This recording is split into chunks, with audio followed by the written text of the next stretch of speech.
guy. She was like, Scott, look at this guy going up the hill. It was like a robot. There's a fly in here or something. It's Yeah. what? That guy was flying. I saw you're like posting the Discord too, like his like It was he has like a treadmill that's like personalized for him Yeah. for that or something. Yeah. that is. I mean, I like this new series you're doing too now, like your like Disney story or something that you're doing. trying to figure something out. You know, well, I mean, I did get the idea from Riley because that marathon weekend, it was all about the storybooks, Yeah. like And I mean, you've been doing that for a while with your trip reports too. That's kind of been like your leading question a lot, like the last couple of years. Yeah, and I tried to take a little deeper though. Hmm. But Riley was doing that, like he's just asking people, like, why, what are you doing here? Why do you do this? Stand in a parking lot. I was like, I kind of like that idea. Like, well, which story? I need to get Riley on here. Actually, I need to. That'd be kind of cool. Yeah.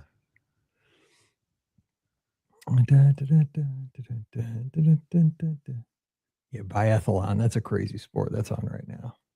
Ski, then shoot a gun, shoot a rifle. Would you have dinner tonight? Alice Tucker? Yeah. Nice. We go there on Wednesdays and Fridays.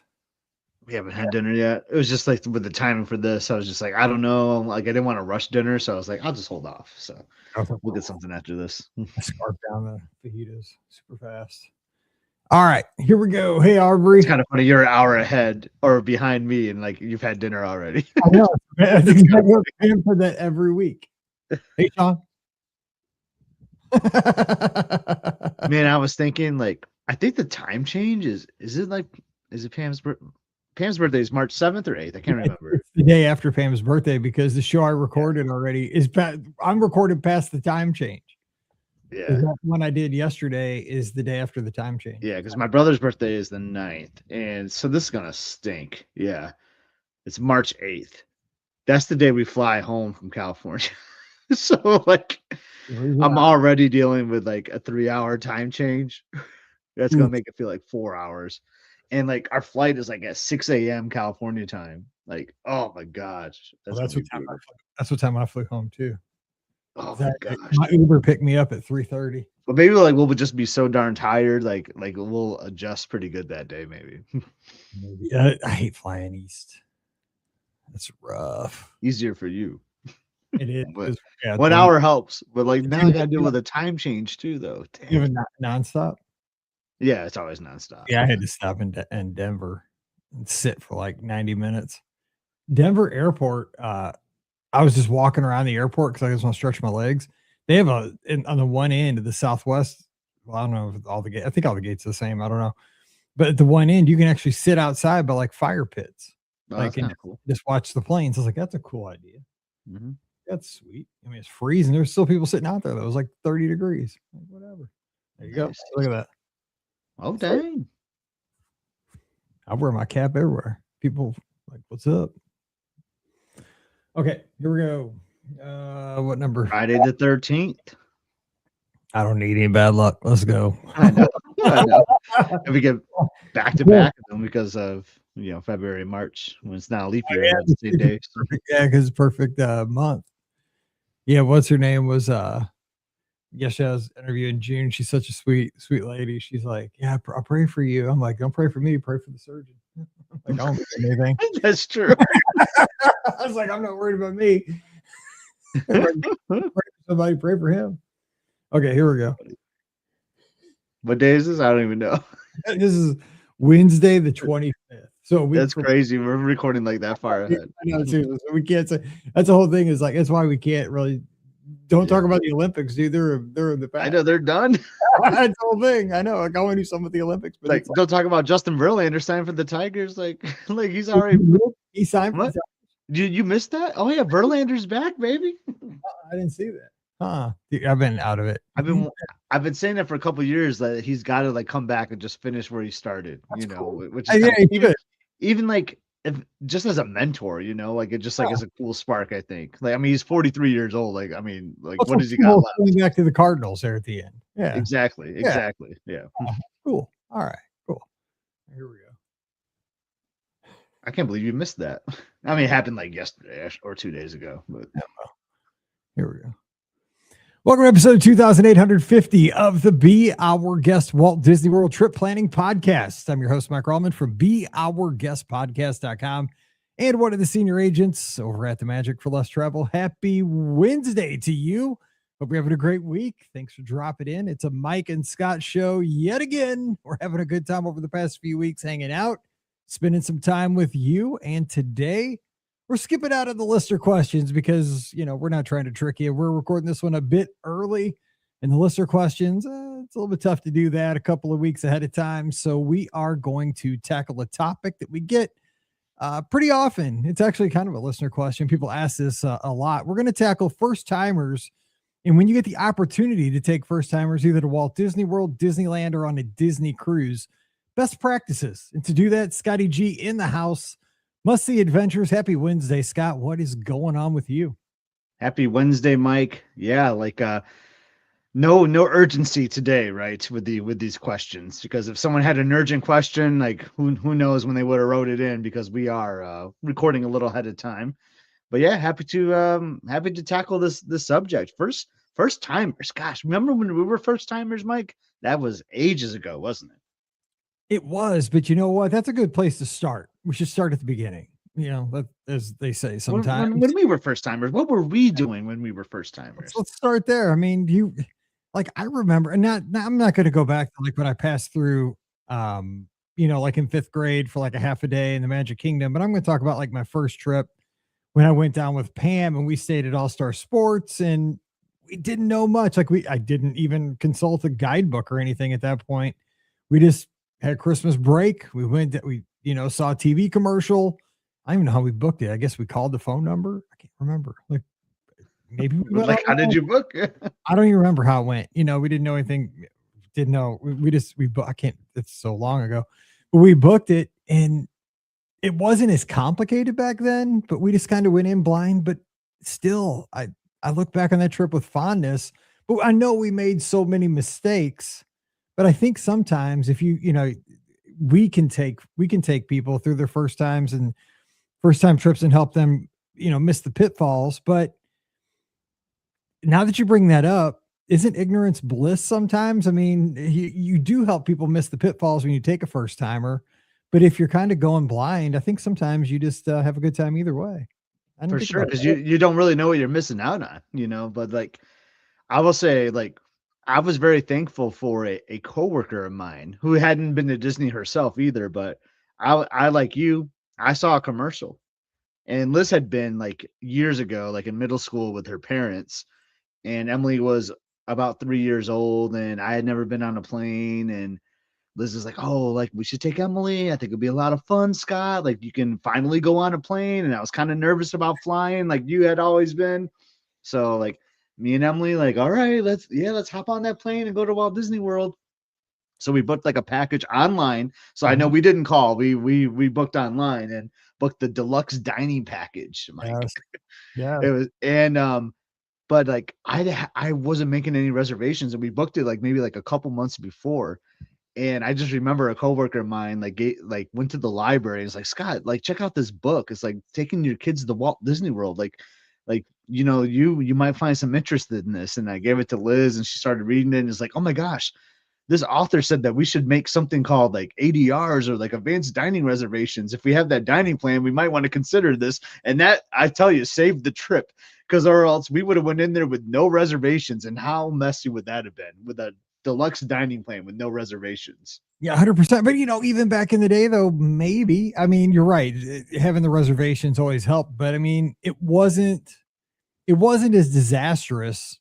Correct. 15 years ago. Because this was like a week or two before. We still got like Cinderella's royal table for like breakfast. Like we still were able to pull like crazy ADRs. And that proves your point. And actually, when I started my first trip, they weren't even called ADRs. Do you remember what they were called before ADRs? I don't even know. They were called PSs. They were called priority seatings. Oh my gosh. And they were at 180. Remember, they were at 180 days out, 6 months. You booked those things. Yeah, that's crazy. Things have changed so much, but yeah, we talk about first timer tips. So a tip with that for like dining for me is like, I would not recommend doing all table service restaurants because that's a trap my family fell in on that first trip because of the deluxe dining plan, because there were so many table service credits that you had with that. We spent 6 hours a day, it felt like, in restaurants. Like the half of our waking hours, it seemed like we were like in restaurants. And yet we still came back and loved it. You guys know the history with us. But I would say like spread it out a little bit. And one of my biggest tips, and I know I'm probably stealing one from you, is utilize the mobile ordering system. Yes. People might not realize that when they go down there. I mean, you're seeing it a little bit more today's world. Like a lot of like fast food chains have like some type of app or something, but you might not think that Walt Disney World has it, but even today, like with it being around for a while, it still is a huge advantage. So always mobile order. It saves you so much time, and it's easier to customize things, orders and things like that. I just find it really helpful. Dude, I have not been inside a Target since COVID. So Why would you ever set foot inside of a Target? Like I never do. I just whoop right into that parking spot. Like if somebody's gonna bring my stuff out for free, why would you ever do it? Like mobile order. It's just you're the person. You're the car at Walt Disney World. This mobile order, man. It's a hack. I'm just saying you nailed it. But that's a great point about table service dining, because I think for all of us experienced travelers, right, we could fall into that trap that like, oh my gosh, like I'm bringing my nephews or my buddy for the first time, and I got to show them my 17 favorite restaurants at Walt Disney World in this 6-day trip. And that's a trap, because think about it from their perspective. They're going to want to do the rides and see the shows. And I mean, as great as meals are, they're time eaters. So what would you, yeah. I think you got to kind of expanding on that real quick. I would say you got to kind of like think about maybe how you gonna divide them up, like do some character meals, maybe hit a buffet, maybe like a hoop-de-doo like experience meal. You got to really kind of maybe do like a sampling of the different kind of You experience. nailed it, a sampling. And it depends on like what the person's trip is. Like, are they coming down for just like 2 days? Is it 4 or 5 days? So I mean, that has a big impact on how you're doing this. But I think if you're staying on property and you're doing like a 3 or 4 day stay, 3 or 4 night stay, your first trip, and you're a first timer, obviously, I think a character meal is huge. I think that's just it's a huge time saver to see characters. It's a great way to do it. You get a nice breakfast, you do like a Chef Mickey's or a Crystal Palace. You see some classic characters. It's fun. It gives you that classic Disney buffet experience, and you get some autographs. Well, today, like depending on the restaurant, they might give you like an autograph card. I wish they all had like the autograph book, but that's kind of a fun thing to give a first timer, right? Is like an autograph book, Yeah, so they can kind of create that memory, whether you're a 3-year-old or a 63-year-old. Like I think it's kind of fun to have that little autograph book for a first timer as a memento, like keepsake. So like I like the autograph book, and like a great place to start is with the character meal. yeah, I agree with that. So you mentioned a couple of the good ones. So I would say things like you said, like Chef Mickey's, Crystal Palace, like if princesses, like Akershus is a good kind of second. I would say, Cinderella's Royal Table is good for first timers because there's something magical about eating in the castle. For sure. That's a good thing. What other? So I'm trying to think, maybe a few more. You're a big fan of Topolino's because you still get that's a good meal, and you get the. So it's a great meal, and like the characters, like the outfits are so great. Like I love Minnie's outfit in that, and like they're so artsy in there. And one thing about that one, so you think about I'm trying to think of a good example. I mean, Crystal Palace. Let's take Crystal Palace or Hollywood and Vine. The tables are kind of close together there, So like you go out to meet a character, you take your photo, and a lot of your photos you can see like the patrons next to you or the guests next to you, and like drinking their milk or whatever. At Topolino's though, I think they designed it pretty wisely, and I think about it too, it's a signature restaurant at night, so like the tables are a little more spread out, so it's nice for the characters. Like when you get up, a lot of times, like there's not as many guests in your photos, so like I like that too for the characters. I'm always thinking about like who's going to be in my photos when I'm at these character meals. That's a good point. Maybe they even designed that restaurant because it's one of the newest places on property. Like, okay, let's think about this. Like, this could be this character location. That's always the toughest part, right? When you get out, like Ohana is another one. Like the tables are so close together. You get up, you're like, oh, you're like scooching around the table next to me, like, oh, I'm sorry about that. Let me take a piece of bacon while I'm here. Like, it's just always so weird, you know? You get your OJ while and Sean in the chat says Cape May and Tusker House for breakfast. Good ones too. That's classic. But what do you think about this? So you were saying like for first timers and like tips for them, like you don't want to overwhelm them with the restaurants, you know, because like it's just like too much. Like we like the restaurants, you know, so I want to take them and show this, but I personally don't always want to overwhelm them with being in the theme park for 12 hours a day too. I think it's really important to build in some breaks for a first timer. And I don't know if they're thinking about that when they go, because when my family would go to like Cedar Point or like a local theme park, we never took breaks. You know, we just went to the theme park and we just went do like commando style. We would do all this stuff and like come back to the Holiday Inn or whatever was close by and just be exhausted. And I don't think that's a good strategy for the Disney parks. What do you think? I'm with you, and that's kind of transitioning to what my next question was going to be: is where do you stay if you could pick? And here's the thing, because some of the hotels at Walt Disney World, some of the resorts are more Disney themed. Like you're going to get a lot of Disney, and some of them are more like geographically themed, like a Coronado Springs to the American Southwest or Yacht Club, to the north, the Northeast, that whole theme. So, I say for a first timer, hit them with a Pop Century. If they're a Disney fan, like they're really excited to like, in air quotes, go to Disney. As much as it's great for the amenities of like a beach club or a Grand Floridian now see something like the Polynesian's hard to shy away from. That'd be amazing. Yeah. But maybe for a first trip, like a Pop Century, even an All Stars is not a bad place to start. I mean, as long as you're not there during a cheer comp or something. I think about my dad and brother. So my dad and brother have not been to Walt Disney World. So when I think about this, I'm always thinking about them in the back of my head. And Pop Century would be the perfect place for them. Same for my dad, because he would love that. Because he's not a huge Disney guy, but he's a big pop culture guy. Exactly. They're not huge Disney people, my dad and brother. They're not like high end, want to stay at a Grand Floridian. They don't want to spend a lot of money. They would just want a place to like just relax and have a pool, which you got great pools. You got the 50s pool, the bowling pin pool and the computer pool and all that. And you have enough Disney there from like my dad would love like the Jungle Book, like big characters and things like that. Like my dad would get a kick out of that. My brother would love the arcade and like some of the like, nostalgic things with the pops and like the pop culture stuff there, and the food court. So there would not be a more perfect resort for my dad and brother than Pop Century for a first timer. What I would say to that is, here's how you kind of work your way around that for a first time trip. Like if you're there, let's say like the trip's 5 nights, 6 nights, something like that, just an average length, that you stay at Pop Century, but then, you have a meal at say like a Beaches and Cream.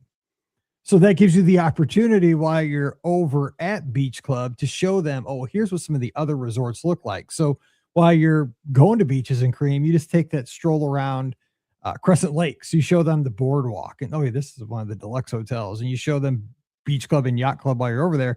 And then, they kind of get the experience of, wow, Walt Disney World's big. And there's, this is like a deluxe little cluster of 3 hotels around this lake. And it's got boats that go to the studios and also you can walk into Epcot.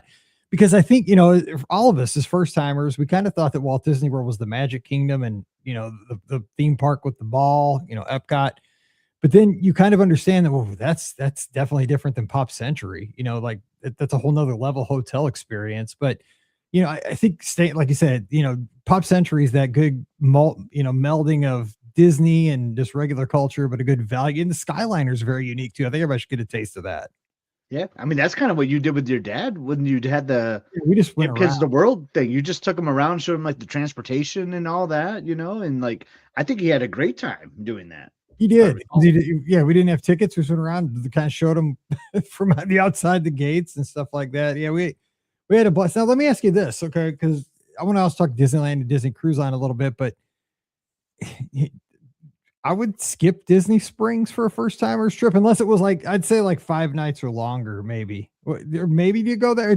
I guess it depends. Like maybe if they're big shoppers or that kind of person. What would you say about Disney Springs? Yeah, so I would just say it depends on like, yeah, it depends on your length of stay, right? If you were doing like a 5 night, 4 day ticket and yeah, so you had like an extra night, right? Like, how would you do that? Would you do some type of resort hopping thing like you just talked about, or would you mix in some Disney Springs? I think it'd be kind of cool to go to Disney Springs because there's enough cool things to see there, right? Like you could go see a movie. You can go to Splitsville. We had that awesome Be Our Guest podcast meetup this summer. Like go do some bowling. Like again, I'm thinking about my dad and brother and things that they would actually get a kick out of.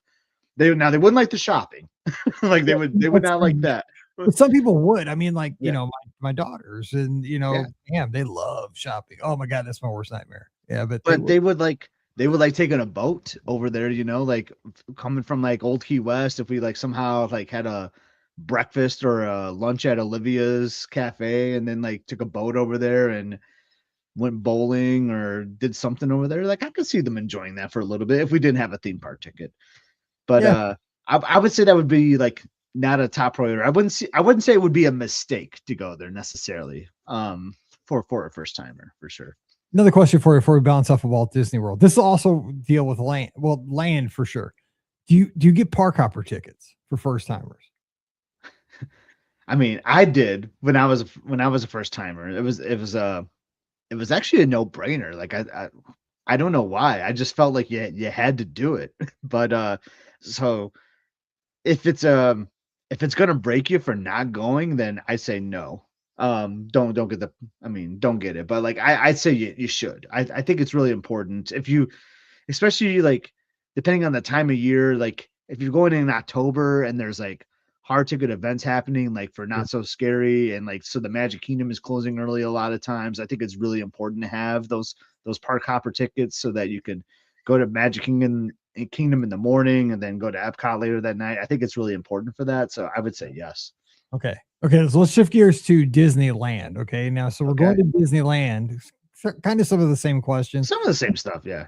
But let's start with where you're staying. Now, I would say at Disneyland, because I was in this boat just not too long ago, just 4 years ago, if you can stay on site for your first trip.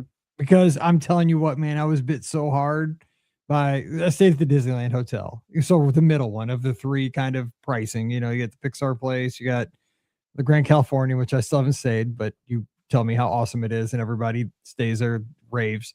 And I know because I've gone, I've eaten at Storytellers and I've toured it. But Disneyland Hotel is my favorite of any Disney hotel I've ever stayed at, just because the nostalgia, just the feel of it. It feels like a little mini Polynesian, kind of in the middle there with Trader Sam's and Tango Terrace and the pool and everything. If you're a Walt Disney World person, staying at the Disneyland Hotel or one of those three kind of makes it feel like you're in the bubble. That made it feel bubble-ish to me. So I would say if you're with a first timer, because I'm fine with the Good Neighbor hotels now. Like the Hojo's fine for the race weekends for me now, but I think I would have not felt the same if that had been my first trip. Yeah, so I think it depends. So, and I think you kind of explained that, right? So if you are a Walt Disney World veteran that's never been to Disneyland, I needed a bubble, because I needed that bubble feel. Yeah. I think staying on site is important for your first time. I'm going to give that example of my dad and brother. Like, I think they could care less because they're not a crazy Disney fan, like staying at the Hojo, the Fairfield, the Tropicana. I don't think it would really matter to them. But someone that like is a Disney fan, because I think we see a lot of this, right? Because a lot of the podcast listeners are Walt Disney World fans that may want to go to Disneyland. So if you're in that situation where, oh yeah, I love Walt Disney World, I've been there a lot, I really scratching that itch like Mike was a few years ago, I want to go to Disneyland. My first timer tip would be, if you can, stay at one of those on-site hotels. It just makes that experience so much better for the first time. And then if you like it, which you should, most likely, like a second or a third trip, then yeah, I would venture out in the Good Neighbor hotels, because that's kind of what I'm doing, and that's what you've been doing lately too. But there's something about that first time that just makes that experience, just the full Disneyland experience, by staying on site, like that much more important, I think. Oh, it's 100 times better staying on site. Don't get me wrong, but I mean, like I've gone solo for the race weekends, and the whole reason to be there was running. I didn't have the family. I didn't want, you got you got to read the room, right? Like if I'm going to take the whole family, we're going to splurge a little bit because we're going to use the monorail pool. We're going to take advantage of the resort amenities. I was there to run. The Hojo took care of, it was a place to sleep. It was a great hotel. I mean, it was awesome, but I didn't need all that for a race weekend. So that's why I've stayed off site, and it's a great place to stay, but it was way cheaper. I mean, and when you're doing dopey and going straight out to Disneyland 3 weeks later and it's around the holidays, you got to cut, and so that's the reason for that. But yeah, you're exactly right. Now, what about taking a first timer to Disneyland for the theme park aspect of it? Like what's your big advice there? I mean, I would say if you want to ride Tiana's Bayou Adventure, let's bring them another pair of shoes. Oh, dude, that would be one of my first biggest underwear. I know. Or we're just going to skip it all together. Yeah, just jump in the river for real because you're going to not be as wet. My biggest thing is, and I've said this 100 times, we're just kind of echoing things because people are probably going to Google this and see like, oh, first timer tips, and hopefully this will help save somebody with like one of these tips will help somebody have a better trip. If you're going to go out there, just add a lightning lane and park hopper to your tickets. Just don't even think about it. Click those 2 boxes. Your trip will be so much better. I mean, because you just have the ultimate flexibility. You can go from, soaring over in California Adventure to Indiana Jones and Disneyland and just not have to think about it because you can walk there in 10 minutes and park hop and you can maneuver your lightning lanes however you need them to go. And it's just, you have the ultimate access to this amazing complex. And it's just, it's unparalleled. I mean, every time I'm out there, I still can't believe it. It's so easy. Yeah, I agree. Another tip. So I would just say, like for prioritization, like I think the parades are fantastic out there, and the character interactions, you were just talking about it on a podcast, maybe in the future, maybe in the past, who knows where we're at on the podcast. About 2 weeks. But we're talking about the face characters like in Fantasyland, like Peter Pan and all them. Like they're so good. So if you love characters, like definitely carve out some time to meet characters out there. They are so great. But if you want to see a parade, prepare to get there early because that is the culture out there in Southern California. The locals will go to work and then they'll go to their park and bring their blankets and just secure their spot. So if you want a really nice location on Main Street for a parade, you got to prepare for it early. So I don't know if that would be like, I mean, what for a first timer then, Mike, I guess my question to you is, do you think it's worth trying to see a parade then on your first time? Yes. I think a first timer, like you got to get the taste of what Disneyland is. Like because for me, I'd always heard that, Disneyland it's got it's a different beast than Walt Disney World. It's a locals park.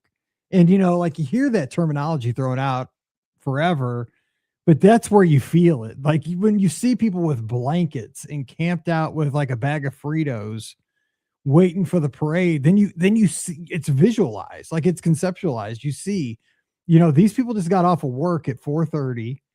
They ran home, grabbed their stuff, drove down, parked in the parking garage and brought the blanket and the family. And they're, this is their Friday night. Like, you see it, like they come to El Rancho del Zocalo and that's their El Azteca. They grab dinner there, hang out in the plaza there at El Rancho, eat dinner, go watch a parade. And I'm like, I am so jealous of all these people. But I think like if you're taking a first timer, that's what you got to show them because like that is what separates the Disneyland experience than the world. I was talking, actually, we were eating dinner at El Rancho del Zocalo with Sean and his wife, and we were having this exact conversation world, everybody seems rushed compared to Disneyland. Like at Disneyland, people are just going there and having dinner, like I'll just chill because the parade starts at 8:45. Like I'm not in a rush because it's only 6. Like at Walt Disney World, everybody's like scarfing down their meal because they're trying to get 5 more rides in before the park closes. Like nobody, everybody's like trying to get so much done at World, which is one's not better than the other, but it's 2 different kind of feels. Like nobody's just like got off work at Walt Disney World. Everybody's on vacation and like, I only get 5 days, man. I got to get as much out of this. I got to wring this vacation as hard as I can. I don't know. Do you feel that? I think everybody should get the different feels of the 2 places. Yeah, it's totally a different vibe for sure. And I mean, and I will say, like, there are locals in Florida too, in True. I Orlando, didn't see that it as much. behave that way too. You just don't see it as much for Yeah, sure. yeah, that's true. That's true. But you see it like a lot at Disneyland. Like, I mean, you see like the pin trading thing like in Frontierland is Oh crazy. yeah, it's Like, so great. well, yeah, but yeah, so I would say that, but I would say like along with that, make sure you take a first timer to see like Phantasmic, like you said, like Paint the Night if it's showing, or World of Color, because those things are really, really good. And they're uniquely, even Phantasmic, even though it shows at World, it's uniquely Disneyland out there too. You know, Yeah. make because you did that for me. Like, I'm so glad that you like we got to see this. I'm like, oh yeah, we got because that made my trip. And I don't want to sound like a broken record because I've given like this advice many times with Disneyland, but I actually have taken my dad to Disneyland. You were with me, Mike. That It was was pretty awesome. awesome. And as a first timer, I got to kind of experience this. So some of my tips for him was the first thing I did was take him to Pirates of the Caribbean, like one of the best attractions out there. And then we went and got Mickey beignets and mint juleps right afterwards. And that was like one of the coolest things, just sitting out there, you know, with our bag of beignets, kind of shaking them, getting the powdered sugar in there, and just sitting in there, like hearing the train come by and all that. It was just a really cool moment for me, and we are just relaxing out there talking and all that. And like that's the beauty of Disneyland. You can just kind of slow down, as you were just saying, and like because no one is feels like in a rush. Even as my dad, like just a 1 day ticket, and we weren't feeling rushed because like there's so much to do, and you can just have a great time no matter what you're doing at Disneyland. So that would be another tip of mine. Like just enjoy the moment. It is a park, and you don't have to bounce from ride to ride to ride, even though you can with ease, but like just slow it in and just enjoy where you're at. And they have two things they have a lot of benches and they have a lot of snacks, and they go well together. I'm just saying, you can Yes, grab they a do. snack and you can grab a bench, man. And Dave from the old Walt Disney World videos, like, could you imagine if he did a Disneyland video? He would just be loving it. that's what makes it a park. Like seriously, because there's benches in the shade and just there's places to get such good snacks. There's churro carts everywhere. There's corn. Like you just buy corn, baked potatoes. It's crazy. All right, let's move to cruise line for here about 10 minutes or so, 15 minutes. What would you say for a first timer? Like, Oof. how about even picking an itinerary to take a first timer? Is it that introductory 3-4 night Wish? I mean, of course, the Wish is going to Europe actually in 27. I know it's gonna be kind of cool. I know. Well, I mean, It's because it's you can do longer sailings now on the Wish, or yeah, longer nights. It's kind of cool. but so I mean, would you always do the introductory? Because that's kind of like the obligatory. Because maybe I'm just letting the travel agent speak, but is the obligatory first timer cruise the 3-4 night? Like for me, it's the 4 night Bahamian. Is that It's the 4 night. It's the 4 nighter for sure. If now we're talking Disney Cruise Line here. Now, if they've sailed like another cruise line, like another 5 or 6 nighter, then I might dip into like a 5 nighter for sure for Disney Cruise Line. But yeah, like that 4 night Bohemian cruise out of Port Canaveral or Fort Lauderdale, if you want to travel down that way too, it just seems like the ideal place to start, no doubt. That's the itinerary I'm looking at, and I'm trying not to look at a because I've learned, and our at the time of this recording, our friends Jared and Stacy are on the fantasy right now, which is 99.9% full. So try to avoid like a holiday weekend. I was on the fantasy over Thanksgiving. There were no upgrades to concierge, no room upgrades. That cruise is full. So try to avoid like a holiday cruise because a full ship can, for a first timer, might be a little overwhelming because you've been on some full ships too, right, Mike? And it just feels different, don't you think? 100%? I mean, I've been on the total like both The ends of the opposite. spectrum. I've been on Yeah. a totally empty ship, which was terrible for like Mhm. just like a media thing for post. Because you need some people that have that Dude, energy like on the that was ship. the worst ever because there was no energy. There was nothing happening. I hated that cruise. I mean, it was great to be on the cruise, but like it was just nothing was fun. But yeah, a full ship is going to be. I mean, you know what? I'd rather be on 100% sold out ship though, because Yeah, not then for a a first like timer. Yeah, maybe not for a first timer, but like I'm all in, for like I'm a social person. Like bring it on for like the evolution or whatever Sarabe or whatever it's called, the adult area at but night. for a first timer though, it might be frustrating because then like you're waiting to like you Yeah, don't have what you're trying, what you're doing, Mike, because you're a veteran cruiser. So to get there early and do certain things. A first timer it might be just too much. So that's why I would say when we're talking about itinerary, you should maybe try to avoid holiday weekend cruises because those do tend to be really full cruises. Plus, too, for a first timer, think about this: like people with status with Disney Cruise Line, Castaway Club, they're going to tend to not sail the 3 and 4 night Bahamian cruises because most of them people have been there, done that earlier. So you're going to, as a first time cruiser, have a better chance to get stuff you're looking for, like adult dining, spa appointments, stuff like that, port adventures you're looking for as a first timer on those sailings, because you're not going to be competing with people that are pearl and platinum and gold. I would think, I'm just trying to make logic there because they're going to probably be moving on to like, Alaska sailings and, say longer Caribbean sailings or, things like that, Mediterranean sailings, things like that. Yep. So for a first time cruiser on Disney Cruise Line, I was just editing a video on an embarkation day, and it can be a little overwhelming, but I want to know what your thought is on this.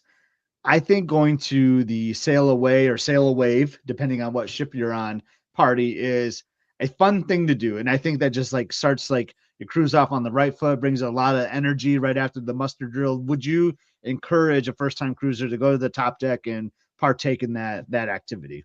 I still do it every sailing. I mean, because it just wouldn't feel like the cruise ever started if I didn't go to the sail away, or like you said, sail away on the Magic or whatever cruise you're on. But I would even like take that to the next level for a first timer. Get a good spot, like make sure you're on the rail. Like, cause I go to it, but I tend to kind of just like go up to the top deck, the higher deck, and just kind of get and like watch a sail away on the far rail and just kind of watch it on the TV or the big screen, the funnel vision. Yeah.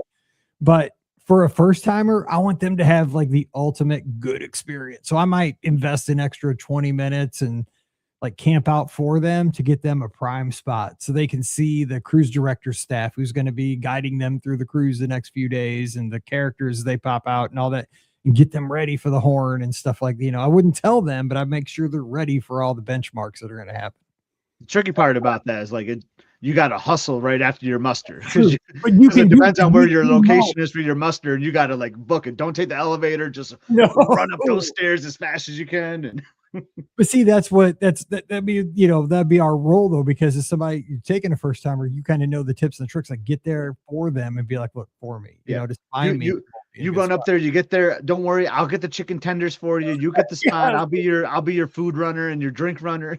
Yeah, like I'll get this spot. Pam will get the drink of the day, and we'll meet you between between the two funnels and right there on the starboard side. I agree. So there's on our last couple cruises, like we've been like in the adult pool doing it, just because like Emily now can go in the adult area, and that's kind of been a different perspective. It's kind of cool, like you're sailing away and then like you feel the ship moving like in the pool. That's kind of different, but I like both aspects of that. I like the party atmosphere, and you can still kind of hear the music and stuff like in the pool area.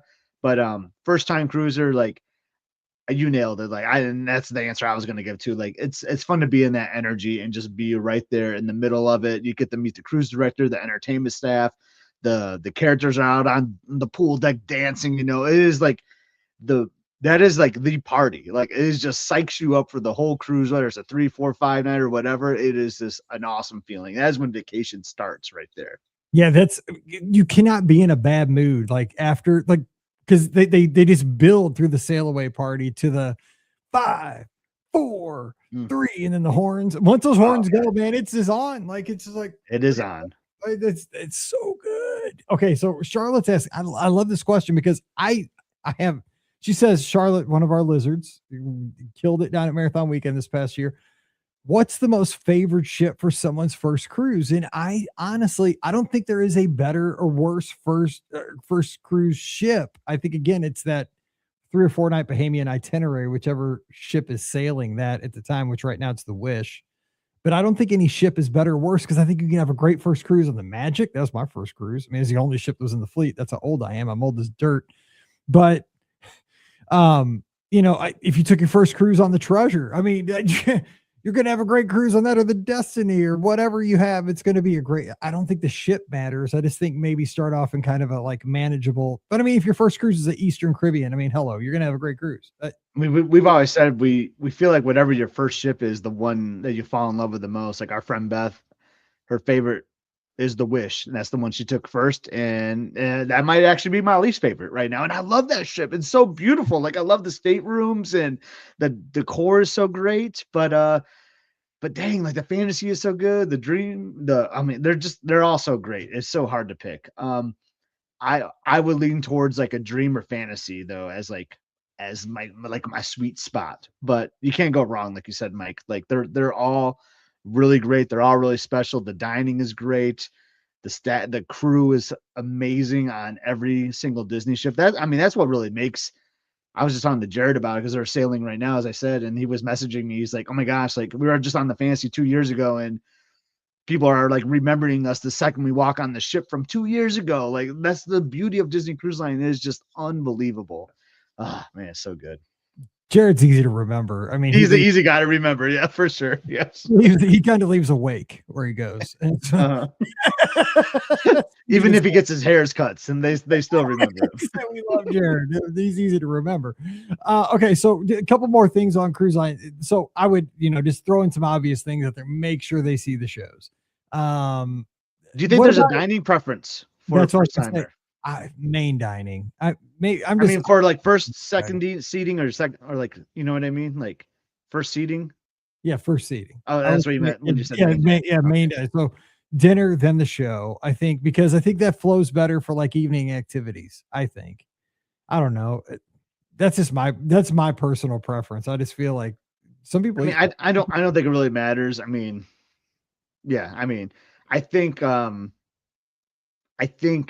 if you don't like crowds, I think you run into less crowds if you're on second dining. You do. That's 100% true. So if if you go to the show first, I think you're going to see less people in the theater potentially. Oh. So that's just one thing to consider. But good point. That's a good. Yeah, because the second dining will have fewer people. Yeah, that's a good point. That's something to think about.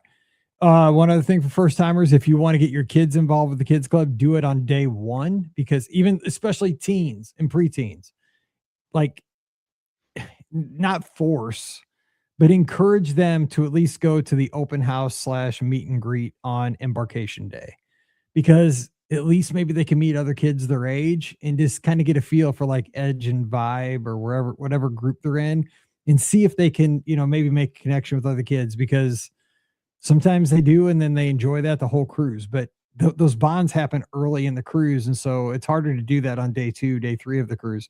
So if your kid's going to get involved, do that early. That's what I say. And speaking of bonds, so maybe a first-time cruiser might not be thinking about this, but this is something that I think about.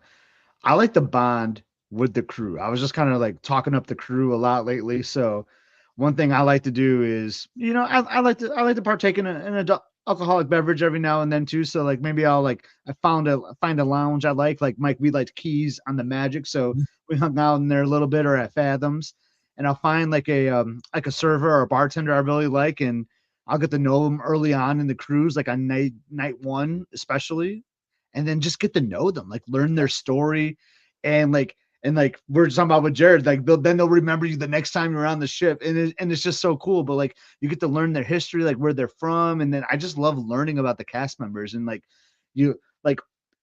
on the Magic, I keep going back to that, but Mike, we ran into Bonnie, which we've seen that guy on like 4 different cruise ships. Yeah. Like it's just amazing. We he keeps bouncing around, and we keep bouncing around with him on ships, and it's just so amazing. Like you learn the stories of these cast members, and we wouldn't be able to do that without talking and interacting with them. And I think that's something that you might not do as a first-time cruiser, and you don't have to do that. Maybe that's more of a second and third, fourth time, but I just really love talking, interacting with the crew, because they might be a little lonely. They're not seeing their family, and I think we're kind of their family on these sailings, and I think it's really important to you to talk to them.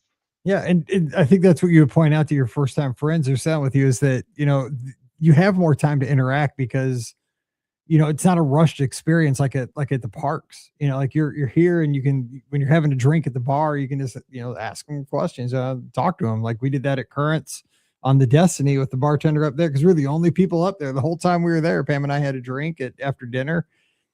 just talk to her about, what she enjoys, about how long she'd been on the Destiny. Cause it's like its fourth or fifth sailing. Like, what was it like coming over and all that stuff? And, she told us all about it. We learned so much, and I think she was glad to talk to somebody, because nobody was coming up. Nobody knew Currents was up there on the Destiny.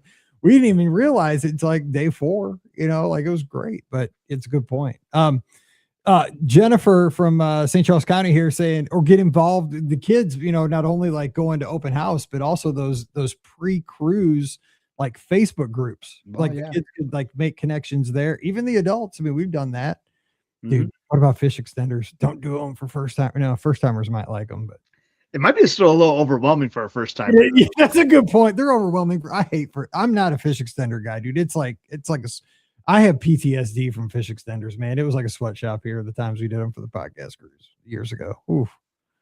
But that's another first timer tip. Actually, like bring some magnets. Like, so yes, actually no, seriously though. Cause like you might be sad that your door is bare. Yes. And just looks out of place. So like people decorate their doors like crazy on Disney Cruise Line. I am one of them. I know Mike is another one. Yes. And we bring magnets and decorations because the doors are magnetic. So you can like do all these cool decorations.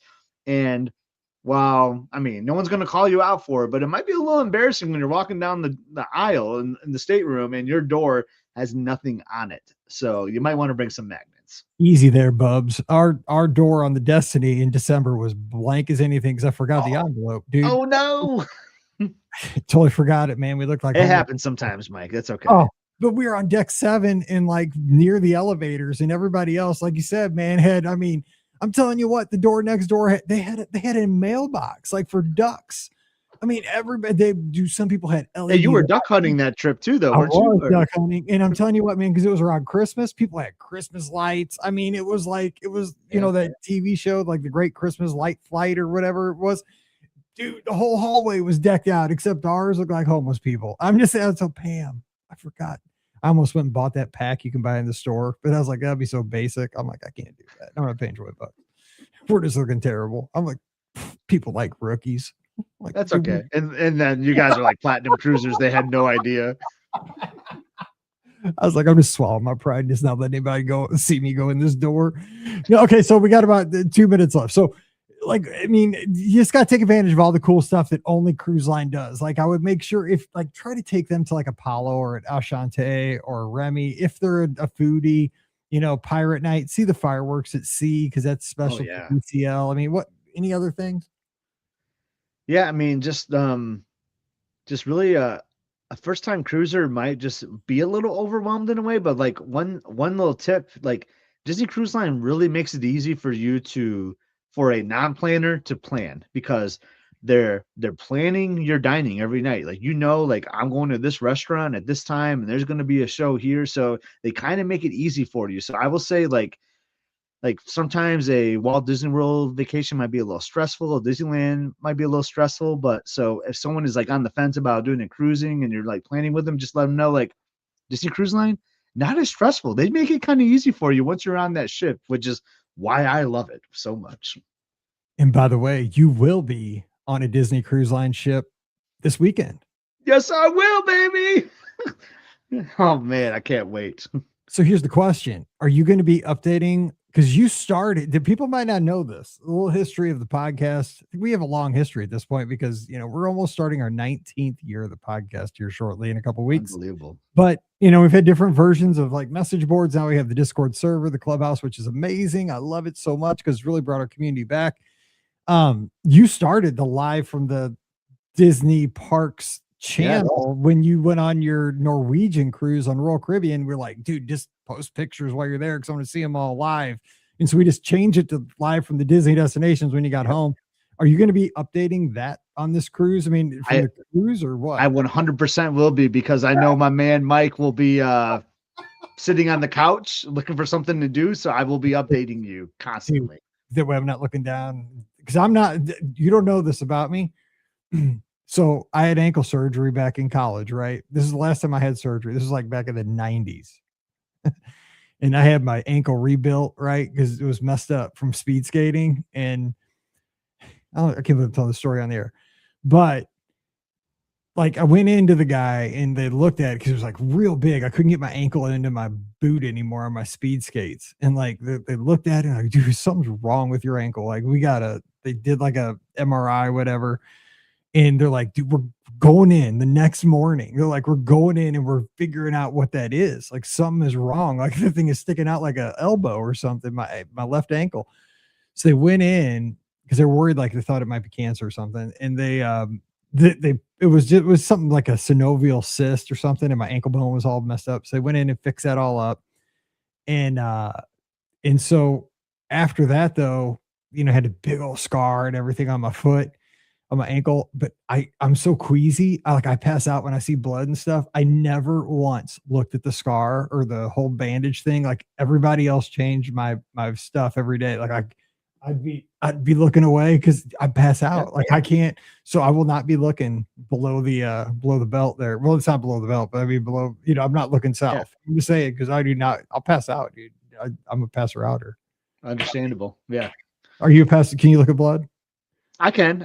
I mean, when I like get blood work and stuff, I still like don't do that either. I can't do that either. I give it some sside eye, Oh, you're a vampire. See, like when they're like, okay, we gotta do the IV or I can't. I do. It's not science, baby. It's not science. It's like it's not natural. I'm just like I can't, man. I'm just like, oh, like sir, relax. I'm like, relax. You're jabbing me with a 7-foot needle. What do you relax? Anyway, we're off topic as always. So anyway, we're going to be back again next Wednesday. And next Wednesday, you're in for a treat. We're just going to tell Mike and Scott stories from trips, Run Disney trips, cruises, Walt Disney World vacations. We're just going to hang out for a little bit and have some fun. So come on back for that. Scott will actually be on vacation, but, and so, we're recording early. So come on back for that. Don't forget, our show is always brought to you by the Magic for Less Travel. We're here to help you plan amazing Disney vacations for no additional cost to you. Check out all the details today over at themagicforless.com. Please also use that Amazon affiliate link when you shop online. Just click through beourguestpodcast.com/Amazon. And thank you so very much to our Patreon supporters. You guys keep us on the air, so thank you so much for that. You can support us as well, just $5 a month. And for that support, you get a bonus show called Mike in the Midwest. Come over this week. We'd sure love to have you at patreon.com/beourguestpodcast. You can give me a follow on social media at beourguestmike, and that's on Instagram, x.com, and Threads. You can follow Scott at epscott, EPSCOT in those same places. But the place you got to go, even when he's heading out to sea, is must-see adventures, because this is all going to be on the channel very shortly. But right now, Scott, what's happening on the channel while you are in San Diego and at sea and at Disneyland? What's up? I mean, I'm hanging out with you on the channel right now. We're on the Disney Magic, speaking of cruise line. So we're on last year's Be Our Guest podcast cruise, hanging out in the Magic. We're dining. We're going to Lookout Key, Castaway Key, just having a grand old time. So if you want to check that out, just go check out Must See Adventures on YouTube. That's your homework for this Wednesday. Must See Adventures. Like and subscribe today. And also, like I said, come over to the clubhouse. That's where we're all hanging out. I'll be hanging out from the couch, and I'll need to keep you guys to keep me company. So coming over to beourguestpodcast.com/clubhouse. Let's hang out. Let's talk sports. Let's talk Disney. Let's talk life. I'll see you all over there. No live show this Sunday night, but we'll be getting back to them very, very soon. All right. So for Scotty G, I'm Mike here in Missouri. You guys have a great Wednesday. Stay safe, stay healthy, and we'll see you real soon. Boom. That was actually pretty good tips. I know. You're like, let's keep it short, like 30 minutes. I know, because they were so good. I know. We just keep going. I mean, when we start talking, man, we got stuff. So bad. What number is it? 2050. I'm just like, I just put your name in Google Photos, and I'm like, oh my God, there's so many stories we can talk about. It's Tuesday. So you bring up the stories and let's talk about them. Okay. Let's do like a PTI. Let's do 5 minutes. Like a 5-minute limit or something like that. Scotty G, October 10th, Michigan State versus Illinois. Speaking of Michigan State, we play hoops tonight, I think. Oh, you can't see this. Jennifer's asking a question over on Instagram. Oh, Scotty G, October 10th, Michigan State plays Illinois. Do you think that game will be a day or a night game? If you had to guess, may tour the campus that weekend. oh, October 10th. I mean, Michigan State, Illinois. It could be a day game because sometimes on Fox they put those games in the day. Yeah, it could be. Right. Yeah, that's funny. I was just saying MSU, Wisconsin. I think they're playing tonight. That's the thing. Michigan State has had a lot more night games, just the way the Big Ten is now. There's like they spread them out so much. My guess though, it would be a day game with Illinois. Illinois, that man, I think it's a day game. Let's just leave it at that. I love it. There you go. There's your answer. Because that could be I don't know if they would put that as homecoming against Illinois. It'd probably be earlier in the year too. I think it'll be a day game. Oh, it's a football game. Oh yeah, that's what she's talking about. Yeah, I'm thinking about basketball. Yeah, no. Like homecoming. Yeah, I'm thinking October. Yeah, it would be. Yeah, it'd be a football game. Yeah. Otherwise, yeah. But if you visit, I'll be around. Yeah, against Illinois, it's probably a day game. I would say. I'm thinking. Jason's thinking day game too. But you just never know. Michigan State, like 2 years ago, like had like 5 straight night games. It was crazy. New head coach this year. If the program's gonna be a little bit better. I still think day game against Illinois though. Yeah, Illinois is not gonna be as good as they were this year. Now when Nebraska comes to town, Wade, I see you in the chat. I think that's gonna be a night game. All right, we got her. Okay, here we go. She says thank you. Okay, so this is 2853 for the next. This is for March 4th. Dude, we are so far out in the future. Pam's birthday is the Saturday after this one. I just got Valentine's flowers like 2 hours ago. And now we're talking about her birthday. All right. Yeah, I got him sitting right here. She doesn't even know. I had to hide him in the podcast studio. Here we go. Welcome to episode 2853 of the Be Our Guest Walt Disney World Trip Planning Podcast. I'm your host, Mike Rallman from BeOurGuestPodcast.com and one of the senior agents over at the Magic for Less Travel. Happy Wednesday to you. Hope you're having a great week. Glad to be back. And it's another Wednesday of Mike and Scott where we are not tackling your listener questions. I promise you, get those questions in, Mike at BeOurGuestPodcast.com. We are going to answer listener questions. I promise this is not false advertising. We are not going back on our word. We do answer listener questions on Wednesdays, but this is the final one, knock on wood, that we're recording ahead of time. This is my 7th podcast this week. It's been a marathon, but we're here. But I hope you've been enjoying these shows. We're having a good time recording them. I can tell you that. I love podcasting with my buddy. Today, we are just going to share some stories from our trips. This is going to be Mike and Scott sitting around. We're recording this one on a Friday night, a little bit ahead of time before Scott skadoodles, as my grandma used to say, to San Diego, to Disneyland out on the Wonder. And I step out of the podcast studio for just a few days and hopefully, and we're just going to tell some stories. So Scotty G stepping in here from Must See Adventures and the Disney Wonder here very soon. Scott, what's going on? Happy Friday. Happy early birthday to Pam. Whew. Well, that's awesome. I love birthdays. I love celebrating birthdays. You know, her birthday is close to my brother, so hers is an easy one for me to remember. And I have a really weird memory anyway, so I just remember stuff like that. But happy early birthday, the Pam. I hope she brings us an early spring, Mike, because I'm wrapping up my trip, last day in San Diego right now, just about to like wrapping up the cruise. And I just want to come home to some green grass and some spring. Let's hope it's at least warm when you land. And, let's hope so. Also happy 29th birthday to my wife too. You got to make sure you put that in there. Oh yeah. 29th birthday. Absolutely. Got to make sure we get this all clear and get this on, on tape so that we have this documented. Yes. Very happy 29th to Pam. And so you'll be coming back. So we'll be recording some, it's a great thing about podcasting though. I was going to say some fresh material, but this is all fresh. If you listen to it for the first time, who knows? If we didn't rat ourselves out, nobody would know unless you're listening live. And we have a lot of people tuning in live, but hey,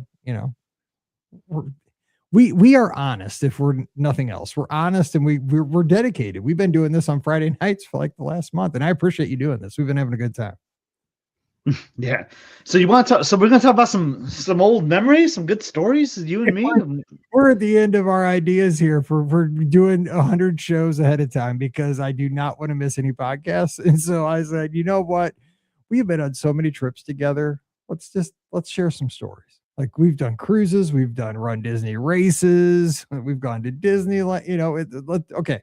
You went through Google Photos. You said you're like I typed in Mike and Scott in Google Photos. I did. I'm scared to see what came up. So yeah, I'm just scrolling through. There's a lot of stuff trying to trigger some memories here. One thing that jumped off right away, which is I'm trying to think of things we haven't talked about too. I'm sure we're going to repeat some things here. We've done a lot of episodes, right? But this is one we did with a group. Thanks to our friend Mark who set it up. This is the only time I ever done it, but we went fishing together at Walt Disney World. Do you remember this? We've gone fishing together more than once.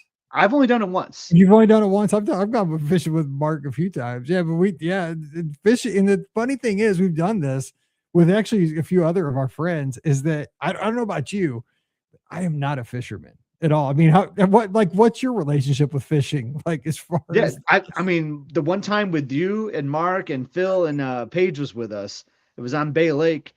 It was the only time I've ever fished in my entire life. Okay, I was going to say, okay, so I fished more than you. I've only held the fishing pole once, and so I was scared. I was a newbie to it. I had the captain's hat on. I could share a photo, for the video if you want to see it. But I had the captain's hat on. We were out there early on Bay Lake. It was awesome, and I remember, like we went way back out there. Like we got to see like the Magic Kingdom ferry boats kind of come out for the day. That was kind of a neat opportunity. So I just and I think you've even gone to like World Showcase. You got to do some cool experiences, I think, with Mark, right? Like some other locations. Yeah, we fished World Showcase Lagoon one time, and I'm telling you what, man, we were pulling, gigantic fish out of World because we brought it up there right along the American Gardens Amphitheater. Because again, Mark, he knows a guy. I think his name's Mike. His name is Mark. Yeah. His name's Mark. You're right. Mark knows Mark.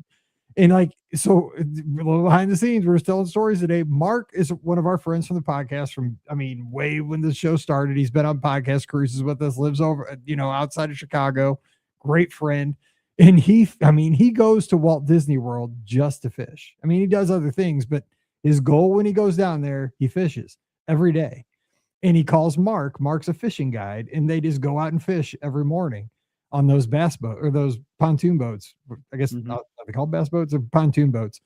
But they go out and fish. And so when we're down there, he's always like, dude, I think the boat costs the same whether there's like 2 people on it or 8 people on it, I think. And so we just all go on and we have the best time. But I mean, I'm like you, like I don't know how to fish.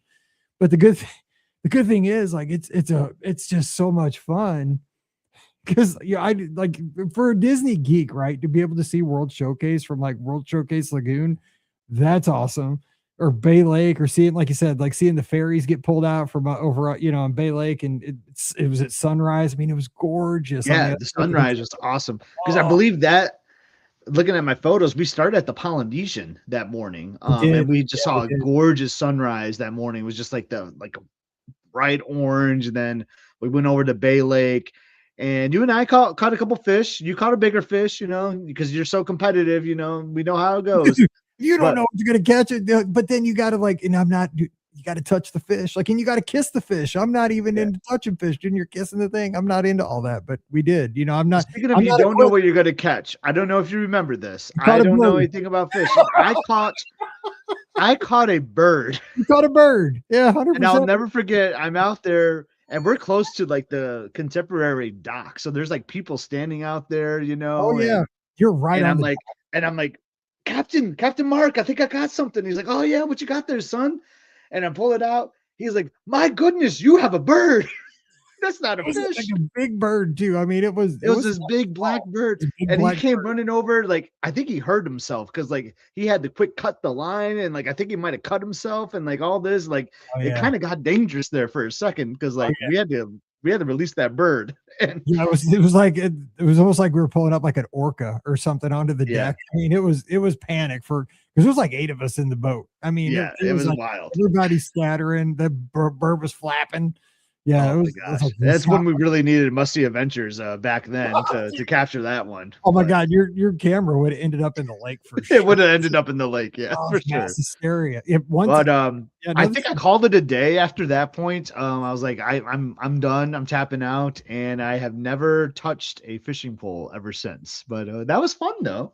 oh my gosh, so many good times. So real quick, people might be wondering how we met. So you want to tell the story how like was the first time we ever met was at the meet and greet for that Halloween? Yeah, yeah. So it was like a Tower of Terror race weekend. So I mean I'm a fan of the podcast like everybody else. I'm a listener first, even though like I've been recording episodes with you like crazy crazy lately. It's been the you Mike and Scott actually own show. the show at this point, Yeah, basically. but I will always say I am a listener and fan first of the Be Our Guest podcast.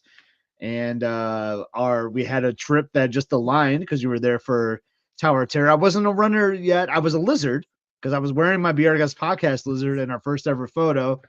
And it was actually my first ever stay on DVC points. I just became a DVC owner. We're staying at Animal Kingdom Lodge and we're at the Magic Kingdom and the Tortuga Tavern meet was happening. And I just went over to you. I was like, Liz, like, I'm going to do this like heebie-jeebie thing. You know, there's this like podcast that I like, you know, you've heard me talking about it. I'm going to go over there and just meet this guy from the internet that I like. You know, I talked to him on Twitter, you know, like I'm just going to say hi really quick. It's going to be really quick. I'm just going to say hi, bye.